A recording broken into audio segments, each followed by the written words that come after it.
Ya, itu tadi disampaikan pada saat deklarasi. Saya mau ke Kang Maman langsung nih. Kang Maman, jadi apa sih yang kemudian deal-dealan di belakang dalam waktu singkat? Karena sudah ada Demokrat yang sudah hampir 1 tahun kemudian. Namun jawabannya tunggu dulu. Tapi kalau Caimin cepat kali. Iya, ini kan membuktikan bahwa politik itu dinamis, satu. Yang kedua, kalau ini disebut ujug-ujug atau cepat, enggak juga.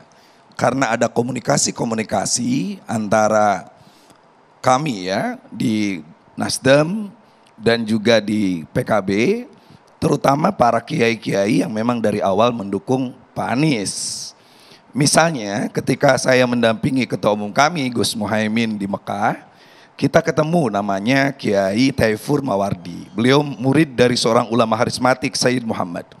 Nah ketika itu Gus Muhaimin nanya sebaiknya saya bagaimana dan lain sebagainya. Maka kalimat Kiai Taifur itu menarik. Sebaiknya Pak Muhaimin dengan Pak Anies aja untuk menyempurnakan, meneruskan keberhasilan Pak Jokowi. Itu kata kuncinya. Makanya ada kalimat keberlanjutan, perubahan untuk keberlanjutan. Anies Baswedan kan perubahan. Iya, keberlanjutannya itu bahwa dianggapnya kalau hanya sekedar perubahan, seolah-olah mengoreksi secara keseluruhan Jokowi dan sebagainya. Tapi dengan keberlanjutan kita ingin menganggap seperti dalam pidatonya Gus Muhaimin bahwa Anies Muhaimin akan meneruskan apa yang baik dari pemerintahan-pemerintahan sebelumnya dengan sesuatu yang sempurna sesuai amanat konstitusi. Nah setelah itu kita ketemu banyak kiai-kiai termasuk kakaknya Gus Baha namanya Gus Mahasin. Dia keliling juga, ini bagaimana? Nah ketika itu Gus Muhaimin sebagai ketua partai tetap pada mekanisme partai.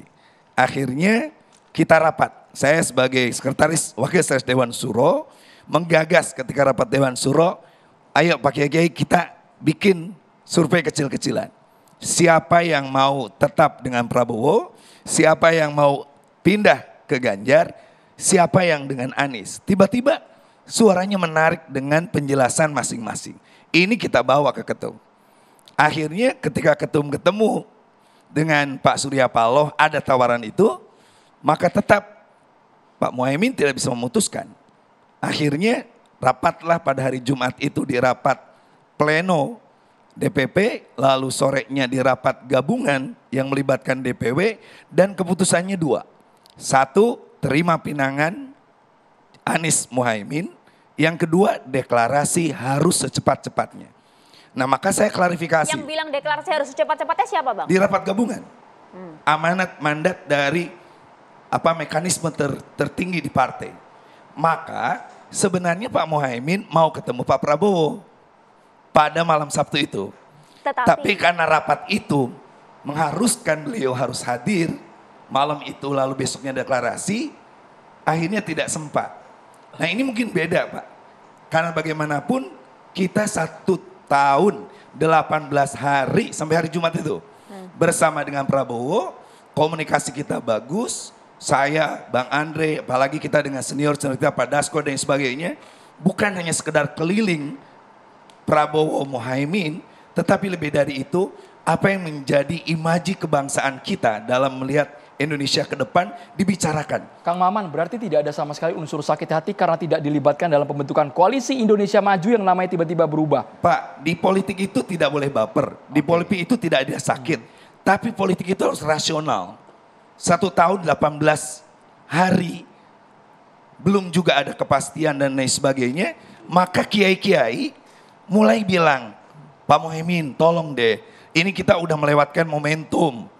Momentum Ramadan lewat, Idul Fitri lewat, Idul Adha lewat, sekarang tahun baru Islam. Padahal NU punya kekuatan di hari-hari kultural itu, masyarakat itu.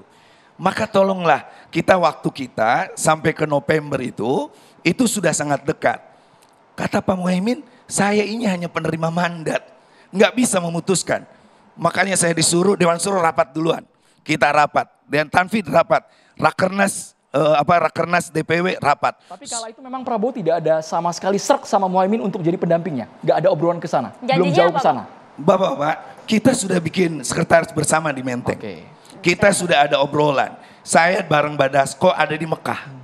Badasko sampai bilang, sabar. Tetapi kan itu adalah perspektif saya dengan Pak Dasko. Kiai-kiai di kampung. Di atas Pak Muhaimin itu istilah beliau dalam pidato, ada yang di atas, di atas, di atas, di atasnya lagi. Apalagi ada mekanisme istikharah, ada mekanisme tanya ke kiai-kiai. Sampai terakhir saja, Pak Muhaimin masih tanya, ada enggak kiai-kiai kita yang ada di Mekah? Ternyata ada. Namanya Gus Baidowi Demak. Gus Baidowi ada di sana, tolong istikharah di Mekah. Apakah kalau kita menerima lamaran Nasdem, Anies, Muhaimin itu bagus enggak? Dia istikharah, maka dia ternyata mendapatkan ayat wa ta'awanu 'alal birri wat taqwa wa la ta'awanu 'alal ismi wal udwan.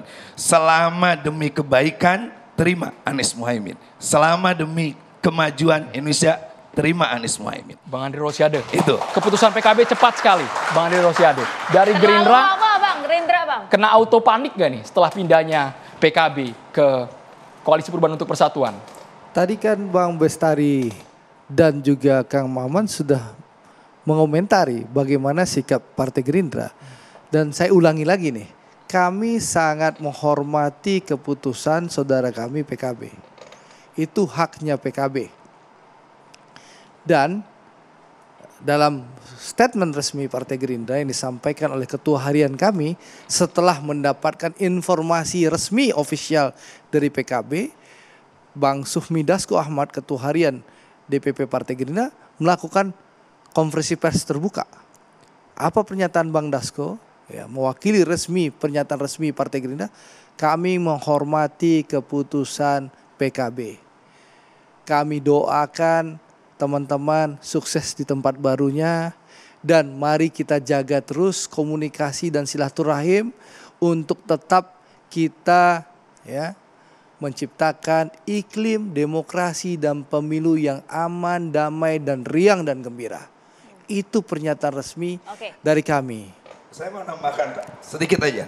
Waktu ulang tahun kami di Solo, saya diminta ketum untuk mendampingi beliau ketemu Presiden. Presiden turun dari mobil, Pak Prabowo nyambut. Saya bilang, Pak Presiden, bagaimana Pak Prabowo Muhaimin? Cocok, kata Presiden, cocok. Nah waktu di ruangan dulu nih. Di ruangan itu sudah ada Pak Erlangga, sudah ada Pak Julhas ketika itu. Lalu saya tanya ulang. Itu artinya apa itu? Nah nanti dulu, saya tanya ulang lagi. Pak Presiden, ini Pak Muhaimin, Pak Prabowo Muhaimin cocok kan? Saya udah bilang tadi Kiai Maman, cocok. Tinggal nyari penghulunya, nyari momentumnya. Jadi di PHP? Bukan. Ketika itu waktu itu ini boleh bukan Ustadz Manan waktu itu berharap jawaban yang jujur dari presiden atau jawaban seorang presiden? Bukan. Jadi ketika akhirnya Gus Kausar bilang, ya Bapak lah, Presiden itu Bapak menunjukkan bahwa sesungguhnya hubungan kami dengan Prabowo itu hubungan yang sangat baik, konstruktif dan sebagainya. Tetapi soal jadi atau tidaknya diserahkan kepada mekanisme partai masing-masing sehingga dinamis saja. Orang bisa membentuk, misalnya yang pertama bikin koalisi, Golkar, P3, PAN. Begitu asik mereka tiba-tiba pindahnya masing-masing. Dan tidak ada pembicaraan apa-apa. Apakah itu menjadi sesuatu yang jelek di tengah politik kita? Jawabnya tidak. Seluruh partai punya kedaulatan dan kemandirian. Seluruh partai juga punya pikiran bahwa kita di 2004 punya target masing-masing. Maka ketika kami menerima pinangan dari Nasdem, siap Kang. Amin. Amin. Nasdem ya yang minang ya, bukan Pak Anies ya. Nasdem, sekali lagi saya merasa bahagia karena kami punya Gerindra dengan senioritas dan juga bimbingannya tidak ada apa-apa. Oke.